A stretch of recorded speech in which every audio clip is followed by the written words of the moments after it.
Bismillahirrahmanirrahim. Assalamualaikum warahmatullahi wabarakatuh. Bismillahirrahmanirrahim. Wassalatu wassalamu ala Rasulillah Sayyidina Muhammad bin Abdullah wa ala alihi wa sahbihi wa man tabi'ahu ila yaumil qiyamah.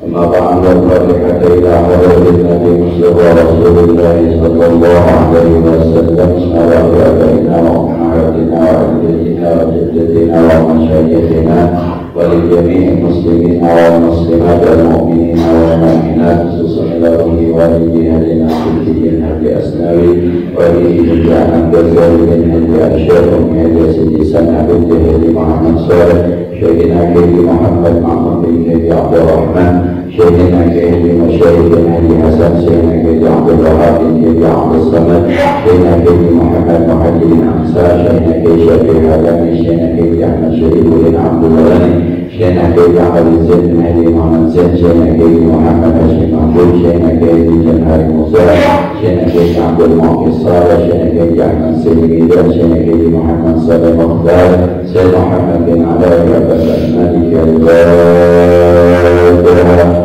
A'udzu billahi minasyaitonir rajim. Bismillahirrahmanirrahim. Alhamdulillahi rabbil alamin arrahmanir rahim maliki yaumiddin. Iyyaka na'budu wa iyyaka nasta'in ihdinas siratal mustaqim. Siratal ladzina an'amta 'alaihim ghairil maghdubi 'alaihim waladdallin.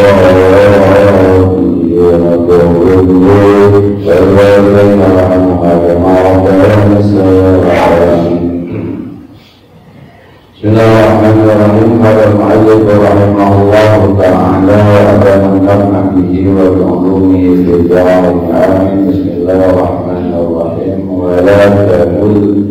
Wa la tatawwad qa'iman dzalika makruhun illa an aini ajri jawatin wala qarahat wala khilafan awal. Wala tabul, dan jangan kamu buang air kecil, wala tatawawad, buang air besar, qa'iman, dalam posisi berdiri. Khawatir ada percikan najis yang balik ke celana kita, ke kain kita, ke betis kita, yang nanti ketika kita menghadap Allah masih ada yang tidak bersih. Wadhalika makruhun, ini hukumnya makruh, tidak haram. Nanti ada keterangan di belakang kalau bahasa usul fikih ada qarinah. Kenapa larangan ini makruh, bukan haram. Jadi Pak, kalau kita baca dari segi usul fikih itu, kalau kita baca nas Al-Quran, itu ada perintah, ada larangan. Yang perintah itu kemungkinannya 3, wajib, sunnah, mubah.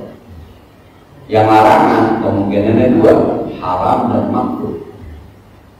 Maka hukum Islam itu ada 5, disebut dengan hukum taklifi. Taklif itu pembebanan.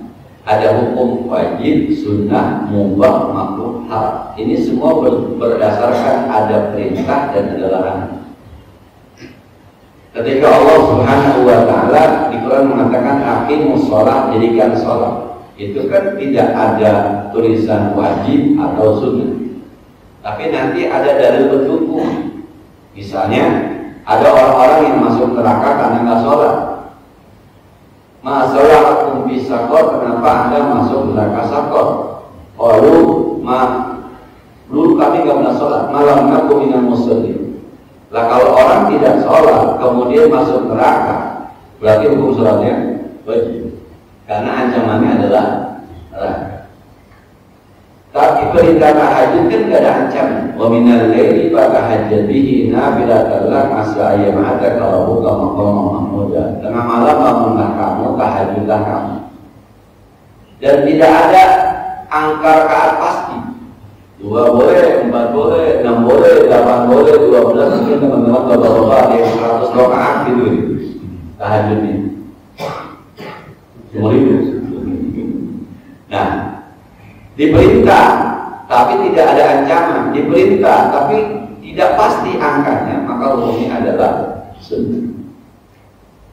Perintah zakat pasti kan 3,5 liter, 2,5%. Tapi perintah sedekah nggak pasti jumlahnya, terserah. Maka zakat hukumnya wajib, sedekah hukumnya sunnah. Sama saja perintah. Ini kalau bahasa sebagai namanya ada perintah yang lazim pasti, ada perintah yang tidak lazim. Tapi ada juga perintah yang abu-abu gini, kulu washrabu wala tusyriku, makanlah minumlah. Ini wajib sunnah apa mubah? Gitu. Kalau kita bilang wajib, waduh kita nggak berhenti makan mulu. Kalau kita bilang sunnah, waduh orang berlomba-lomba mau makan. Maka hukumnya mubah. Mau makan silakan, kagak makan juga, nggak apa. Itu ketika kita bicara perintah. Larangan juga begitu. Kalau ada ayat wala taqrabuz zina innahu kana fahishatan wa sa'a sabila, jangan dekati zina, ini hukumnya haram. Kenapa? Sebab ada ayat yang mengatakan az-zaniyatu waz-zani fajlidu kulla wahidin minhuma mi'ata jaldah. Pezina laki, pezina perempuan cambuklah, rajamlah. Nah ini ancamannya luar biasa. Maka berdasarkan ancaman itu zina hukumnya haram. Begitu juga minuman keras, begitu juga perintah. Tapi kan ada larangan makruh, kata Nabi, yang pada makan pete, yang pada makan jengkol, yang pada makan bawang, jangan deket-deket sholat sama saya. Nabi nggak bilang sholatnya batal, Nabi nggak bilang sholatnya halus, enggak. Nabi cuma bilang jangan deket-deket sama saya. Kalau ke sana sah, tapi kalau bisa dihindari, maka larangan itu namanya makruh. Jadi tidak semua ayat di Al-Quran itu hukumnya haram, tergantung koordinatnya, pendampingnya. Tidak semua perintah wajib, tidak semua larangan haram. Termasuk buang air kecil dalam kondisi berdiri, hukumnya adalah makruh. Kalau masih bisa dihindari, dihindari.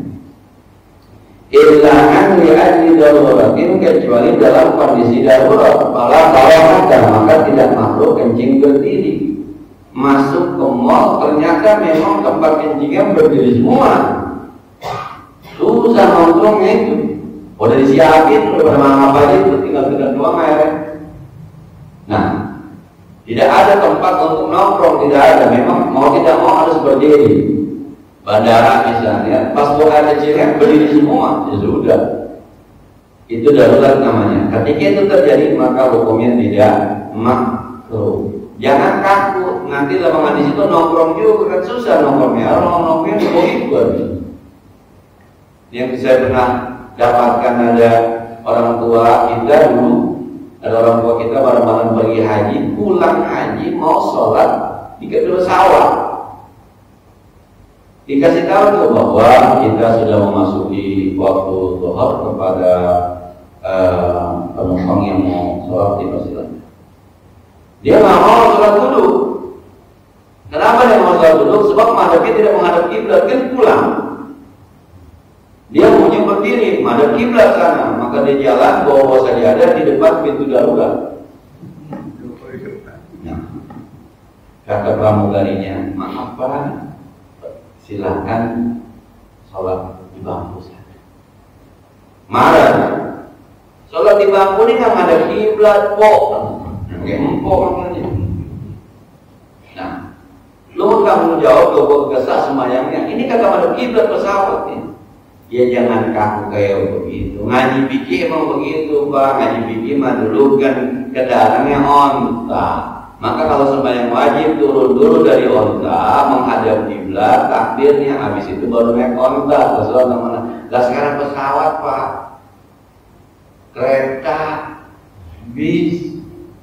Maka jangan menggunakan ayat Fa'ayna matuwalu, jangan menggunakan ayat Fawalu wujuhakum syatrul masjidil haram, arahkan wajahmu ke masjidil haram. Gunakan ayat Lillahi masyriq wal maghrib Fa'ayna matuwalu fasamma wajhullah. Hadap ke, bukan soal ke timur ke barat, kemana saja Anda menghadap di sana ada Allah. Jangan terlalu kaku. Nah, Islam itu dibuat oleh Allah itu agama yang mudah, yang gampang. Yang bikin kaku itu ya kita. Yang bikin kaku itu kita. Bagi kalian Pak. Nabi sallallahu alaihi wasallam ada sebab qaumin fabalagha. Sebab Nabi sallallahu alaihi wasallam pernah datang ke tempat pembuangan sampah satu kaum lalu kencing dalam keadaan berdiri. Bahasanya Nabi pernah kencing berdiri. Soal apakah itu tempat pembuangan sampah atau bukan, yang jelas sejarah mencatat walaupun ini cuma sekali misalnya, Nabi pernah kencing berdiri.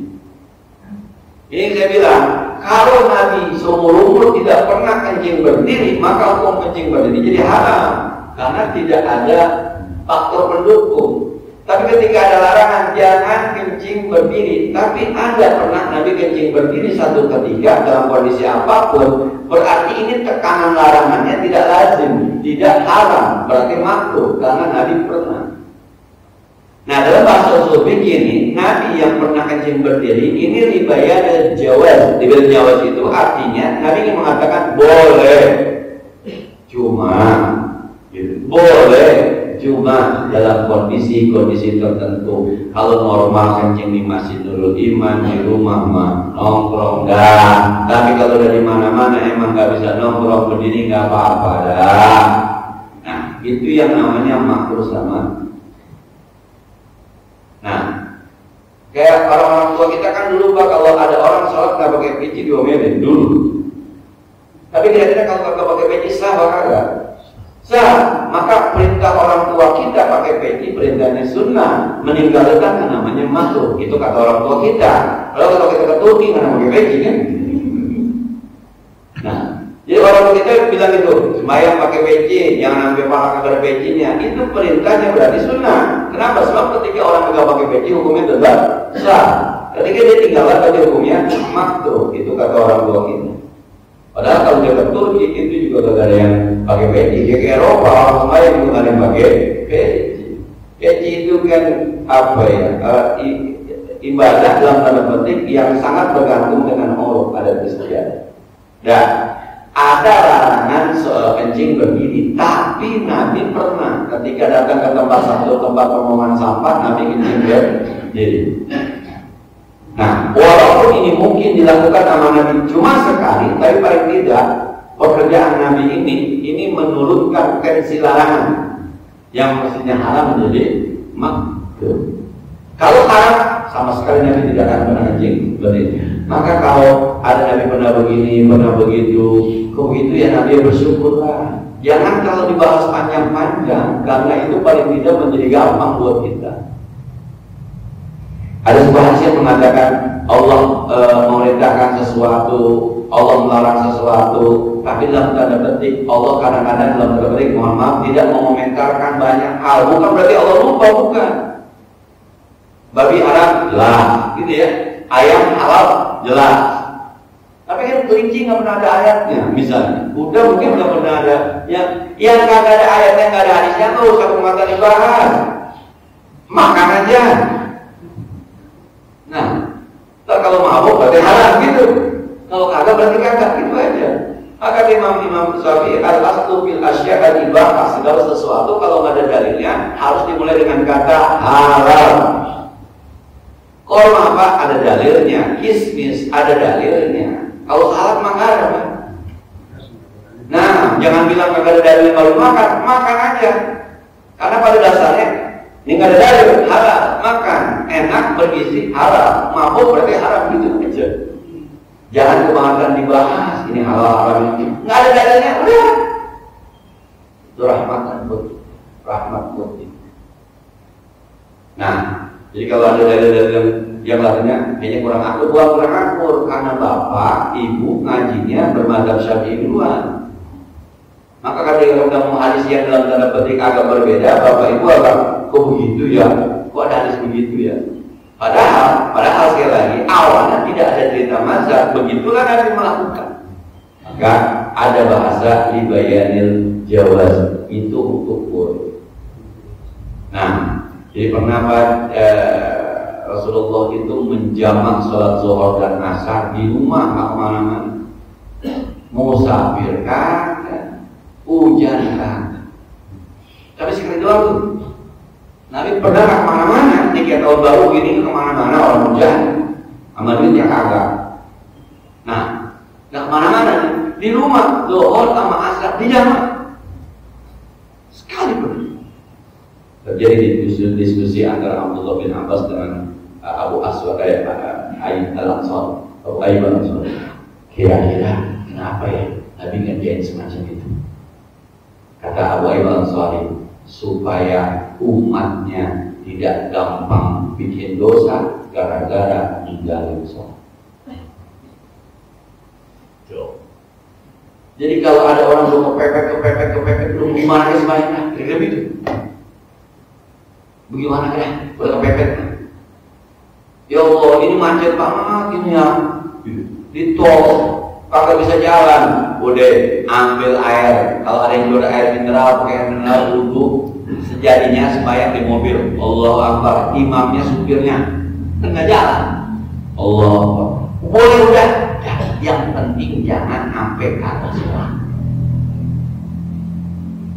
Boleh dijamaah nggak? Jamaah nggak? Ini lama macetnya nih. Jamaah takdim, zuhur asar gabung jadi satu. Boleh nggak? Kakak kita ngaji fikih. Syarat jamaah kemacetan. Nggak ada kan?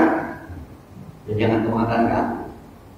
Dalam kondisi tertentu pakaian itu. Ini Pak malam ya terakhir seadatan jangan dibiasain tapi ada dalilnya. Yang penting jangan sampai ninggalin. Kalau gitu ngaji itu gampang selama gimana kita yang penting masih sembahyang, kira-kira begitu. Dalam kondisi normal ikuti aturannya. Nah, wabil hadis di salah satu di hadis ini ulama menyatakan ada 3 pendapat. Ahaduhuma anna Rasulullah sallallahu alaihi wasallam fa'ala dzalika limaradin mana'ahu. Rasul kenapa kencing berdiri? Karena Rasul waktu itu sakit. Mana'ahu minal qu'ud, kagak bisa duduk. Akhirnya Rasul kencing berdiri. Ini kan penjelasan. Rasul kencing berdiri. Kenapa kira-kira ya? Kata ulama, mungkin Rasul sakit, nggak bisa duduk, maka akhirnya kencingnya berdiri. Ini kan penjelasan. Yang jelas awalnya pokoknya kelihatan Nabi kencing berdiri. Betul sakit apa tidak? Itu kan khusnuzon. Nabi nggak mungkin kencing berdiri, sakit kali. Nah, yang kedua, wasani annahu istashfa bidzalika biwajhi sawdiyya dan ala adatil Arab min annahum yastashfuna bil bawl qa'iman bil bawl qiyam. Ada pendapat yang kedua, Nabi saat itu katanya sedang berobat dari sakit pinggang. Adat Arab menyatakan orang kalau pinggangnya sakit, salah satu terapinya adalah kencing berdiri. Sebab sakit pinggang hubungannya mungkin kalau ada orang sakit batuk kan begitu hubungannya sama kencing tuh, kalau nongkrong bakal lancar berdiri. Kata orang Arab, adat Arab saat itu mengatakan bahwa kalau sakit pinggang obatnya kalau kencing berdiri. Maka Nabi berdiri dalam rangka terapi sakit pinggang. Sekali lagi ya, ini pendapat. Tapi hukum asalnya pokoknya Nabi kencing. Ini yang kadang-kadang terjadi perbedaan pendapat. Nah, kan yang tadi sakit kali, lagi terapi kali, ini kan tafsiran. Ini bukan kebenaran mutlak. Tapi yang menjadi kebenaran mutlak adalah pokoknya hadisnya Nabi kencing berdiri, gitu. Sama kayak tawasul, Pak. Tawasul kan ada yang mempermasalahkan tuh. Kayak saya kalau mengaji pertama Al-Fatihah ila hadratin Nabi itu namanya tawassul. Emang ada dalilnya tawassul? Kalau dalil secara umum Pak ada. Bukan saya Bukhari. Sayyidina Umar bin Khattab pernah doa minta pujian begini doanya. Allahumma inna kunna natawassalu bi nabiyyina fa natawassalu bi ammi nabiyina al-Abbas fasqina ya Allah. Ya Allah, dulu kami ketika Nabi masih hidup kami bertawasul kepada Nabi kami. Sekarang Nabi sudah meninggal, saya bertawasul kepada paman Nabi Abbas. Ya Allah, turunkan hujan dengan tawasul kami kepada paman Nabi Abbas. Hujan di situ. Dah, Sayyidina Umar kan orang yang dalam tanda petik cerdas. Dia itu orang yang kagak mau pokoknya yang bau-bau musik, nggak ada gebang-gebang aja pokoknya yang bau musik. Ambil nyium Hajar Aswad, Nabi nyium, dia komentari, innaki hajarun, lu cuma batu. La taduruni wa la tanfa'uni, lu kagak bikin gua susah, kagak bikin gua bahagia. Nah, laula kalau kagak ro'aitu Rasul, aku melihat Rasul yuqabbilu, kalau kagak gua lihat Rasul cium lu, gua gak cium lu. Terus si Umar tuh, apa Fatimah nggak masuk akal? Apain Hajar Aswad dicium? Bikin manfaat? Kagak. Bikin susah? Kagak. Dibang batu. Nabi nyium. Waduh, kalau Nabi nyium aku nyontek aja dah. Kenapa? Kalau Nabi saya lihat Nabi kagak nyium, gua kagak nyium. Cuma Nabi nyium aja, jadi gua cium. Kenapa? Tapi lempengan tawassul dia berdoa, Allahumma in kunna natawassalu bin nabiyina. Dulu kami kalau minta ujian bertawassul kepada Nabi kan. Fal ana tawassul bi ammi nabiyina. Sekarang Nabi udah enggak ada, maka saya bertawassul dengan paman Nabi Antas. Pastina. Turunkan hujan, turunkan hujan. Tawassul. Nanti orang komentar, itu mah tawasul sama orang yang masih hidup. Nah itu kan komentar. Yang jelas hadisnya pokoknya ada aja tentang tawasul. Mau diapa? Nah, maka kadang-kadang ada orang ke rumah kiai minta doa. Lu doa sendiri aja, ngapain yang minta dulu? Ini ada rujukannya. Orang Nabi aja pernah ketika Sayyidina Umar bin Khattab izin umroh, apa kata Nabi? La tansana ya ukhayya fi du'aika. Jangan lupakan kami wahai saudaraku di doa-doamu. Coba Nabi minta didoain masih Umar. Nabi. Jika orang datang ke rumah kiai minta didoain mau hajatan, mau umroh, mau haji, mau ada urusan, jangankan ente, Nabi pernah minta doain sama Sayyidina Umar ketika Umar pengen umroh. La tansana ya ukhayya fi du'aika. Jangan lupakan kami wahai saudaraku dalam doa-doa. Ya, terlepas mau nanti ini kan begini, itu cuma pendapat bang. Yang penting mah ada aja tuh. Yang penting dalilnya ada aja. Nah, kira-kira begini nih. Jadi kencing berdiri hukum asalnya nggak boleh kecuali darurat. Darurat itu kemungkinannya waktu itu Nabi sakit nggak bisa duduk, yang satu sedang berat. Yang ketiga katanya. Wadhalilu annahu lam yatamakkan min al-qu'udi fi dhalika al-makan ikasratin najasah. Sebab saat itu katanya nggak mungkin Nabi kondisi nongkrong karena kotor terlalu banyak najisnya. Karena di tempat sampah. Kalau Nabi nongkrong nanti gamisnya kena kotoran, maka Nabi pokoknya berdiri. Terlepas tiga hal pendapat ini, yang jelas Nabi pernah kencing dalam keadaan berdiri walaupun sekali. Maka dalam kondisi-kondisi tertentu orang kencing berdiri. Kalau dalam kondisi normal menurut iman kencing berdiri padahal makruh. Tapi kalau tempat-tempat tertentu yang memang disediakan kencing berdiri apa boleh buat? Ya harus berdiri, hilang makruh. Ya. Itu kalau kita membaca dari segi kacamata hukum, kira-kira seperti itu. Penentuan ulama tentang apakah ini makruh, apakah ini haram, ini wajib, ini sunnah, ini mubah. Dari dalil yang ada. Maka memang kalau ngaji hukum itu ayat ahkamnya mungkin harus banyak baru disimpulkan. Hadis ahkamnya baru banyak baru disimpulkan. Jangan baru tahu hadis satu kemudian sudah menyimpulkan.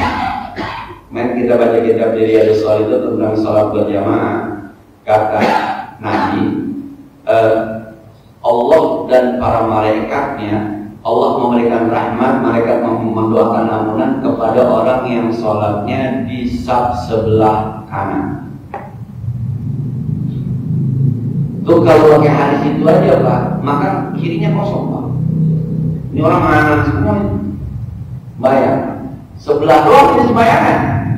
Imam sama kanan sono. Ini kosong semua. Sebab innallaha wa malaikatahu yusholluna ala mayaminil imam. Sok yang sebelah kanan dari imam. Tuh kalau baca hadis itu aja tuh, udah nggak ada yang sebelah kiri nih. Pokoknya setengah aja sembahyang. Taruhan. Padahal di hadis sebelumnya kata Nabi, sempurnakanlah saf yang pertama, lalu yang pertama.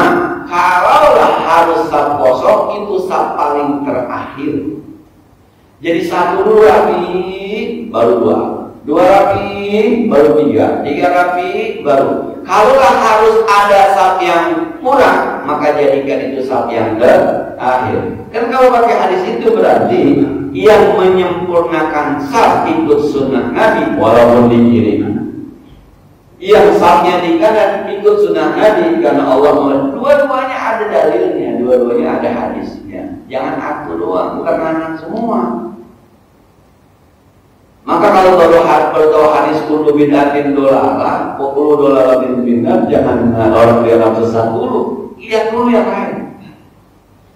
Nah, cerita Abu Bakar dengan Sayyidina Umar disuruh untuk mentadbir Al-Quran. Quran kan dulu di lembaran-lembaran yang terpisah. Kata Sayyidina Umar, Abu Bakar, ini yang pada ngapal Quran banyak yang meninggal. Udah Quran tulis saja dari awal ke akhir supaya nanti kagak hilang. Kata Abu Bakar, enggak, enak aja. Nabi nggak pernah nyuruh. Nabi nggak pernah nyuruh. Saya tidak akan melakukan apapun yang Nabi kagak pernah suruh. Kata Sayyidina Umar, Abu Bakar ini bisa ada Abu Bakarnya, ya kita tulis dan ditulis. Mulailah Quran dibukukan dari Al-Fatihah sampai An itu zaman Abu Bakar, zaman Nabi nggak ada bid'ah itu. Kullu dolalatin bid'ah. Abu Bakar masuk neraka, Sayyidina Umar masuk neraka. Bapak-bapak yang baca Quran dari Al-Baqarah, Al-Fatihah sampai An neraka semua. Usah dibaca sekalian kan. Baca-baca juga neraka-neraka juga. Emang ayat yang pertama dulu apa? Iqra, maka baca dari Iqra, Pak. Anak kita yang benar masuk surga baca di Iqra. Iqra 1, Iqra 2, Iqra 6. Nah, kira-kira begitu. Mau lagi terus zaman Umar bin Abdul Aziz dibukukan kitab hadis. Yang sekarang kita kenal Sahih Bukhari, Sahih Muslim. Nabi pernah melarang, la taktubu anni ghaira Qur'an, wa may yaktub anni ghaira Qur'an falyamhu. Jangan tulis dariku selain Al-Quran. Siapa orang yang nulis dari selain Al-Quran, hapus. Zaman Nabi. Zaman Umar bin Abdul Aziz malah dibukukan. Maka muncullah Sahih Bukhari, Sahih Muslim, Abu Dawud, Tirmidzi, Nasai. Yang baca Sahih Bukhari bid'ah. Kacau juga. Makanya biar komplit dulu hadisnya baru disimpulkan. Informasinya secara komprehensif, jangan parsial gitu kali ya. Secara menyeluruh kata anak mulia itu komprehensif dulu. Jangan potong-potong, jangan sepotong-potong. Karena kalau ayat dipotong berapa juga. Wailul lil musallin, celaka orang-orang yang sholat. Udah prek semayangnya. Yang sholat masih celaka bagaimana? Terusin alladzina hum an sholatihim. Makanya di ayatnya itu ada huruf la di atasnya, ada huruf la jangan berhenti di sini, belum habis. Wailul lil musallin, sadaqallahul azim. Ya habis yang semuanya masuk neraka semua. Itu ada tulisannya, musallin yang mana? Alladzina hum an sholatihim sahun. Itu namanya tafsirul ayat bil ayat. Itu pentingnya waqaf la yujuzul waqfu, enggak boleh berhenti di sini. Lanjutlah. Wajma' bil istinjari minal bawli wal ghaiti baina isti'malil hajari wal ma'i bi taqdimil hajari wa huwa afdalu minal iqtisari ala ahadihima. Dan gabungkan ketika cebok itu baik dari buang air kecil dan buang air besar antara menggunakan batu dan air. Yang afdol kalau cebok tisu dulu, habis tisu baru air, itu yang afdol. Dua dipakai. Saya ngaji lama 4 tahun, tapi saya tetap pakai air, kagak pakai tisu. Belum pernah ngamalin saya. Kecuali memang di tempat lain disediakan tisu, di rumah tidak disediakan tisu. Afdalnya kalau orang istinja tisu dulu baru air, dua-duanya. Bitaqdimil hajar, pertama tisu dulu. Wa huwa afdalu minal iqtisari ala ahadihima, dan ini lebih afdol dibanding kalau kagak tisu air. Yang afdol tisu sama air. Tisu saja boleh, air saja boleh. Dan liyajtaniba masuk janazah liizalati ainiha bil hajar, supaya tidak tersentuh najis karena dihilangkan dengan tisu. Sebelum air, tisu dulu. Mohon maaf kalau kita bawa air kecil, ini tisu kan kita pegang, ada tangan kita ke tisu, jadi tangan kita tidak pernah terkena najis. Kalau pakai air kan kadang-kadang disemprot, tapi tangan kiri kita megang. Kalau pakai air, atau buang air besar kan, buang air besar, tapi tisu kan gitu nanti diajarin caranya. Dia kemari, yang keluar nanti dia kemari, yang ketiga nanti. Jadi tangan kita nggak kena. Tapi kalau pakai air kan harus kena tangan kita. Air tangan kita tersentuh najis. Jadi hilang dulu. Di sini ada sisa najis nih. Hilang dulu dengan tisu, baru disiram pakai air. Maka tangan kita tidak pernah terkena najis. Saking hati-hatinya Imam Ghazali ngajarin itu. Tisu. Saya nggak ngomongin batu deh, Pak. Sekarang saya ngomongin tisu aja. Sebab udah nggak ada yang cewek pakai batu. Nah, saya ngomongin walaupun di kitabnya bilang hajar tu batu, tapi saya menerjemahkannya tisu, karena yang ada sama kita sekarang tisu. Nggak ada yang belum cewek pakai batu, nggak ada. Kalau lecet doang Pak. Nah, batunya nggak ada. Dulu iya, karena belum ada teknologi tisu.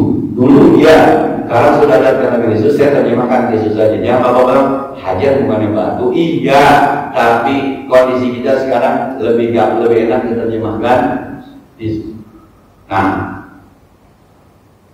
dan wamin dari itulah maka hasala aslus sunnah bil hajarin najisi fi hal jam'i, terhasillah asal sunnah dengan batu yang najis ketika digabung. Asal sunnahnya Nabi nggak pernah istinja pakai air. Nabi istinja dulu pakai batu. Pertama kali syariat ada soal cebok batu ada. Jadi kalau Anda cebok pakai air itu sudah gini ya, sudah berikutnya. Awalnya pakai batu. Maka yang kekeh pengen ngikutin Nabi, ittiba'ur Rasul, takut sama bid'ah, cebok ya pakai batu. Jangan ada batu kali, mau batu kerikil. Kalau Anda pakai air itu sudah kesekian kalinya. Di Nabi di Mekah itu pakai batu. Ya, jangan pakai air. Ini inovasi orang Kuba. Bukan Nabi yang ngajarin. Ini inovasi orang Kuba, lalu dipuji oleh Allah Subhanahu wa Ta'ala. Lama nazala qawluhu ta'ala fihi rijalun yuhibbuna ayyatatahharu wallahu yuhibbul mutahhirin. Di Kuba ada orang-orang yang sangat demen amat bersuci dan Allah mencintai orang-orang yang bersuci. Nabi masih pakai batu, orang Kuba pakai batu plus air. Yang di ayatnya la masjidun ussisa 'ala taqwa min awwali yaumin haqqu an tuqama fihi rijal yuhibbuna ayyatatahharu wallahu yuhibbul mutahhirin. Masjid yang dibangun dengan landasannya takwa itu lebih utama untuk kau berdiri di sana. Sebab waktu itu ada masjid Dirar, masjid yang dibangun oleh orang munafik bukan karena takwa, tapi karena ingin menyaingi Masjid Nabawi supaya orang-orang terpecah belah. Maka namanya Masjid Dirar. Masjid kalau dibangun umat jadi pecah, namanya Dirar. Sama Nabi lalu dihancurkan, masjidnya dijadikan tempat pembuangan sampah. Mana yang la masjid itu sisa takwa? Kuba. Kata Allah di Quran, tadi nggak tahu nih. Allah bilang di situ Rasul ada orang-orang yang demen banget sama bersuci sampai Allah demen yuhibbul mutahhirin. Dan akhirnya kemudian karena ayat itu turun, Kalau Rasulullah Sallallahu Alaihi Wasallam di ahli Quba, lalu bertanya Rasul kepada penduduk Quba, Inna Allah Taala qad asna alaikum bit-tahur. Allah memuji kalian, menyanjung kalian ketika urusan bersuci. Mana Quba? Emang ente bersuci pakai apa sih? Bayang Pak, Nabi nggak tahu, cebok pakai air. Yang ngasih tahu Allah. Kata Allah, no, orang Quba keren Muhammad. Gila. Muhammad orang Kuba keren. Kalau bersuci itu keren luar biasa. Sampai saya demen sama mereka. Yuhibbul mutahhirin. Ayat Nabi bilang, orang Kuba, ente yang dipuji sama Allah ada di Al-Quran soal bersuci. Memang ente bersuci pakai apa? Nah, kalau kata orang Kuba, inna nastanji bil ma, kami kalau cebok pakai air. Jadi inovasi pakai air itu bukan dari Nabi. Orang Kuba, Allah kasih tahu sama Nabi, no, ada orang Kuba yang bersuci luar biasa masuk ke Al-Quran. Jadi yang namanya bersuci zaman Nabi awalnya pakai tisu. Nah, maka kalau istiqomah yang zaman Nabi jangan pakai air, pakai batu, pakai tisu juga sekarang kan. Makanya digabungkan kenapa pakai tisu, pakai air supaya aslus sunnah. Awal sunnah tetap kita kerjakan. Yang orang Kuba dipuji sama Allah juga kita kerjakan. Digabung menjadi satu tuh. Yang Nabi kerjakan kita kerjakan, yang Allah puji kita kerjakan. Dua-duanya kita dapat. Gabungan antara tisu dengan air. Ini baru bisa naik kemari padahal ya.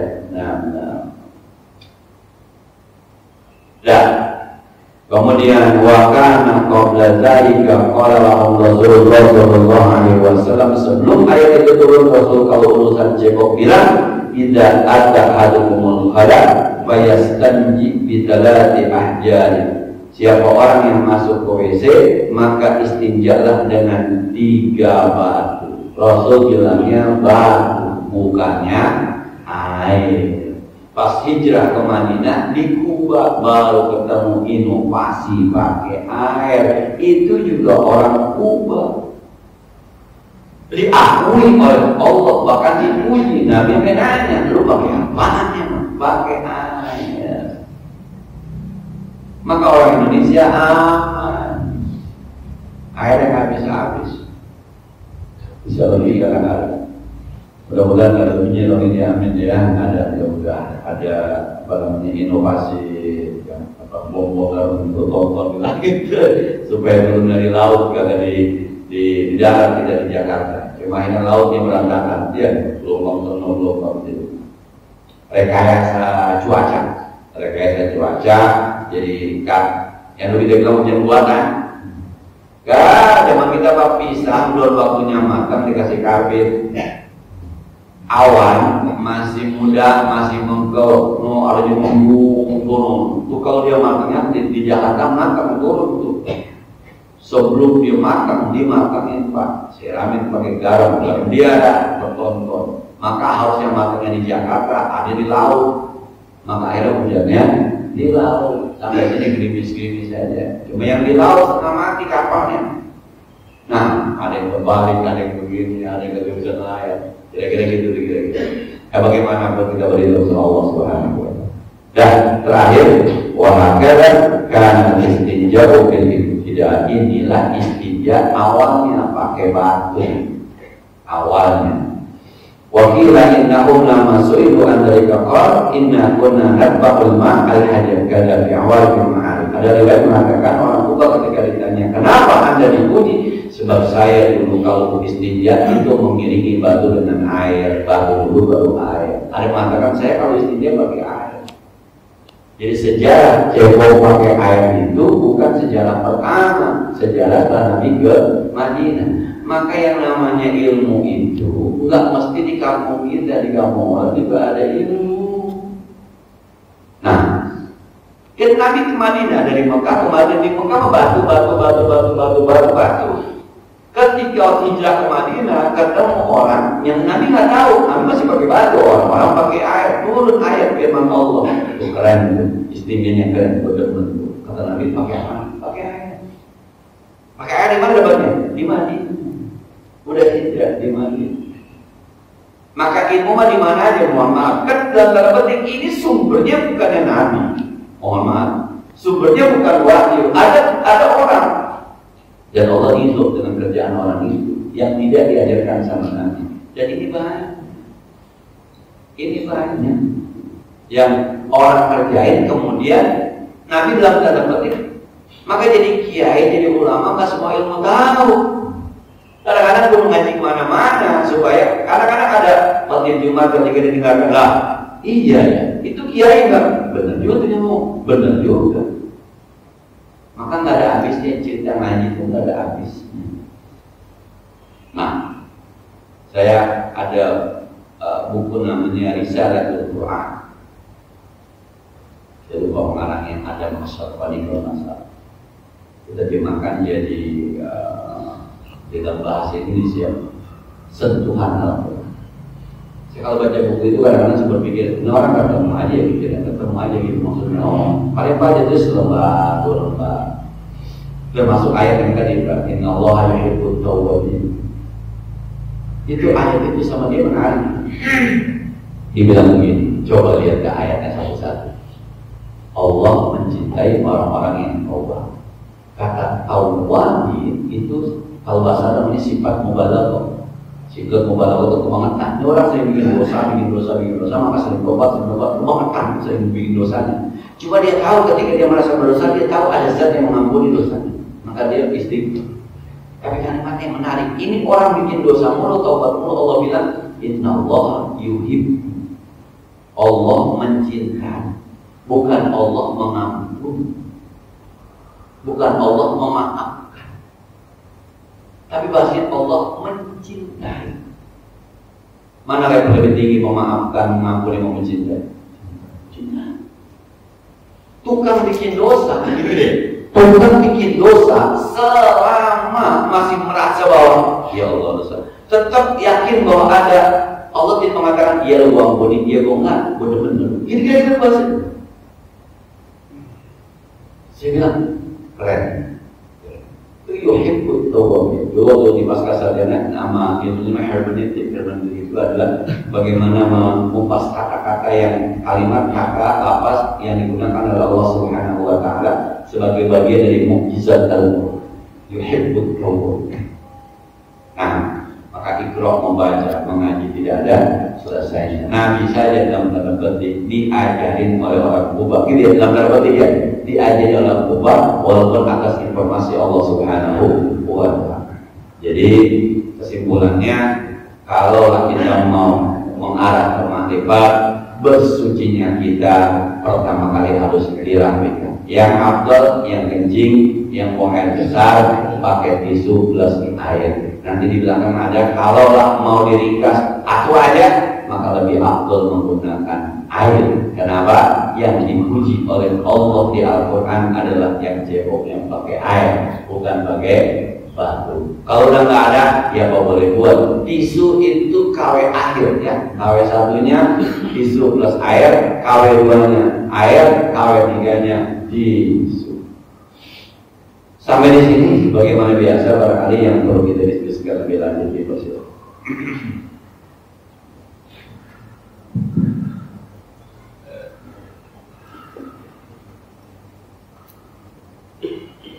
Assalamualaikum warahmatullahi wabarakatuh.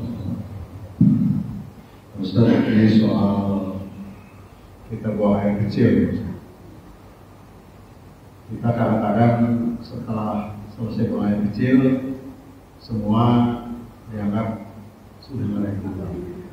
Tapi tiba-tiba pada saat kita sholat begitu ruku, sujud, begitu naik, ada terasa di dalam kepala kita itu ada yang kayak begini. Nah ini apa itu hukumnya? Apa sholatnya lanjut atau kita berhenti untuk ngambil wudhu lagi? Kira-kira. Nah saya pernah berkali-kali tanya. Nah hal itu belum tentu juga keluar sampai ke netes gitu kan. Mungkin masih dalam batang batang kemaluan kita gitu. Itu teruskan aja gitu.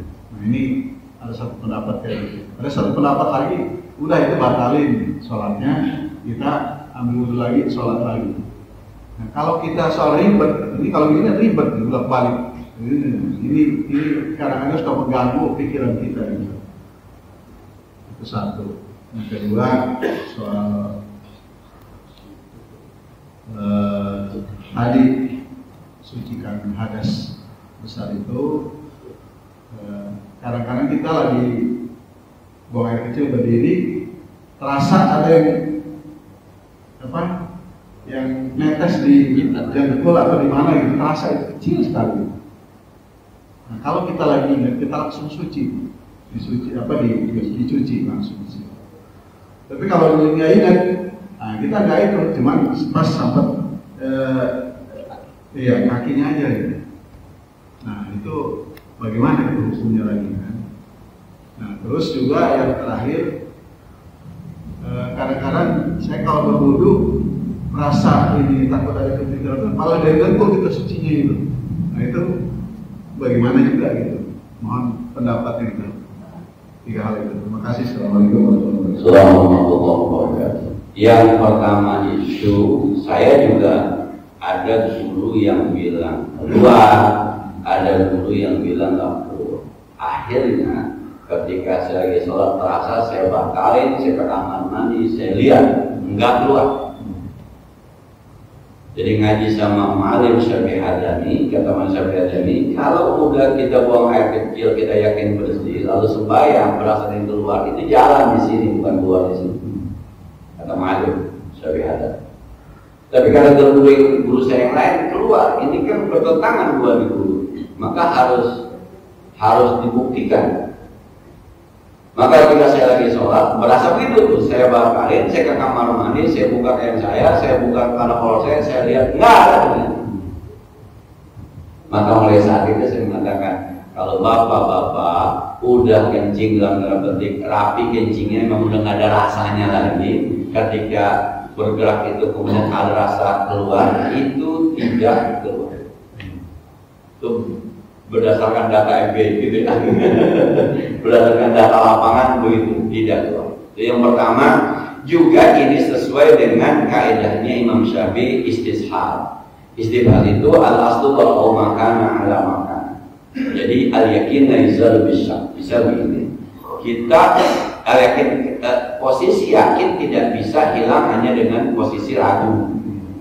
Kita yakin udah suci, bukan kita yakin orang tadi yang mengencing tiris benar kencing dah. Nah, udah beres. Ketika kita sembahyang, keluar apa kagak, tuh keluar apa kagak itu ragu. Maka kata keluar atau kagak yang ragu tidak boleh membatalkan keyakinan kita bahwa kita suci. Lanjutkan sholat. Nah, yang kedua, kalau kita berasa terpercik di kaki kita, walaupun tipis-tipis, tapi ada rasanya, berarti ada. Itu najis. Yang kagak ada itu yang memang nggak ada rasa, padahal ada tapi nggak ada rasa. Saking halusnya, dia kita kencing berdiri, kemudian ada yang nyiprat ke kaki kita. Minta maaf ya, ini yang pernah saya rasain, Pak. Kalau bapak pakai celana panjang, lalu gulungnya cuma sebatas betis, maka percikannya hanya terasa di betis, sebab yang lainnya percikannya ke celana, nggak nempel di kulit. Maka kalau percikannya sampai ke betis, dipastikan sampai celana itu, celananya najis. Maka kalau masih ada rasa percikan, sedikit sekali Pak Ustaz percikannya, tetap namanya ada. Nah kalau ada berarti hukumnya najis. Kalau kelupaan, kagak dibersihkan, ya berarti ada najis yang masih ada di badan. Yang terakhir, ketika kita wudu, kalau saya kaki dulu, nanti takut nggak masalah. Jadi kan yang memang yang wajib itu dari mulai mata kaki ke bawah. Wajib tuh. Kalau yang dari dengkul ke bawah itu sunnah tuh. Yang kata Nabi, "Tu'akum ummati yaumal qiyamah ghurran muhajjalin min atharil wudu." Nanti umatku akan dipanggil pada hari kiamat itu bersilah di bekas wudu. Paman aroda, siapa orang yang ayutila kau ingin memanjatkan sinarnya, kalau kau ya silakan. Maka ada orang yang mulutnya sampai dengkul supaya nanti di akhirat bersinar di dengkul. Tapi yang wajib itu dari mulai mata kaki ke bawah, penyempurnaannya. Ustaz, ini kan udah duluan, terus baru kita siram dengkul kita, nanti banting ke bawah, tidak apa-apa. Kan ketika kita siram airnya suci, maka turun ke bawah hukumnya tetap suci. Tak masalah. Emang apa yang ribet itu bicara air mustahmal itu ribet banget. Padahal makan ya kagak seribet-ribet itu. Air mustahmal itu bukan air bancretan.